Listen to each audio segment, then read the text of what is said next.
Welcome to the latest episode of the Edgar Rice Burroughs mini podcast.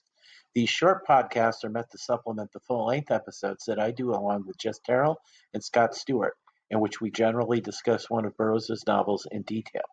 Right now, we're using the mini podcast to do a chapter-by-chapter analysis of the 1912 novel Tarzan of the Apes. My name is Tim DeForest. I'm the author of several books on subjects such as pulp magazines and old-time radio, and I keep a blog about such things at Comics, Old Time Radio, and other cool stuff. Now, today we're going to be talking about Chapter 23, titled Brother Man. Please note that I will be including spoilers both for this novel and for occasionally later novels in the series. I also recommend that you reread this chapter before listening to the podcast, as I will be assuming that you're familiar with the events in them as I talk about them. Now, in this chapter, I really enjoy how Burroughs continues to think through the internal logic of the novel. Little details, like Darnau's reasonable but inaccurate deduction that Tarzan might be a deaf mute, and the Porter Party's continued assumption that Tarzan and the Forest Man are two different people, adds verisimilitude to the plot.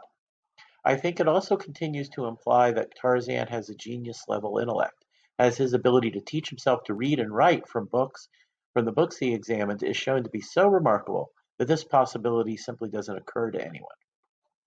Darnau's injuries, which prevent Tarzan from leaving him alone for an extended period of time, or carrying him to the beach, is an effective plot device, both allowing time for Darnau to teach his new friend French, and a reason why they didn't realize the Porter Party had sailed off with the French ship.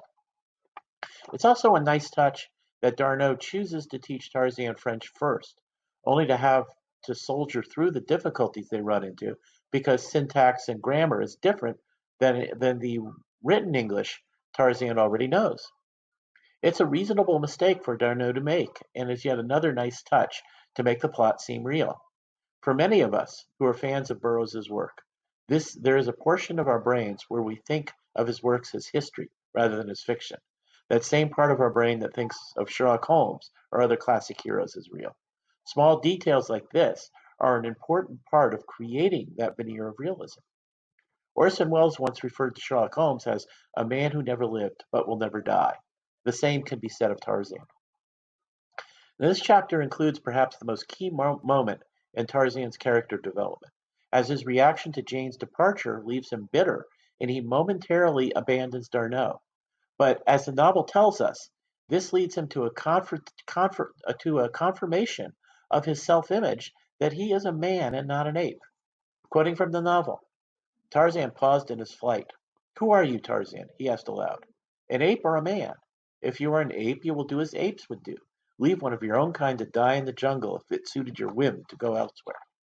If you are a man, you will return to protect your kind. You will not run away from one of your own people because one of them has run away from you." End quote. I think it's important to note that Tarzan has decided that a man, the definition of a man, is someone who does the morally correct thing.